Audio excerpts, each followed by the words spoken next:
Over the past decade, there's been a significant increase in the number of incidents and deaths related to knife crime. According to the latest available data, young people between the ages of 15 and 24 are the most likely to be involved in knife crime. In 2020, the highest proportion of victims of knife crime were male, which accounted for 74% of all incidents.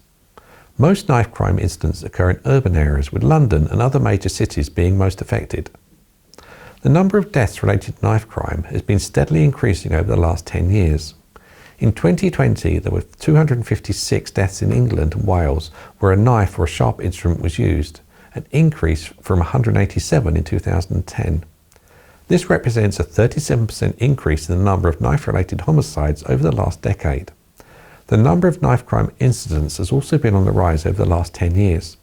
In 2020, there were 45,000 knife crime offences recorded in England and Wales, up from 25,000 in 2010.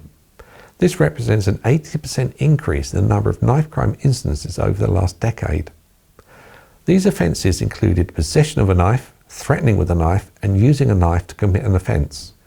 The UK government has taken several steps to address knife crime, including tougher sentences for those caught carrying knives, increased police presence in high-risk areas, and targeted interventions aiming at reducing the volume of knife crime among young people.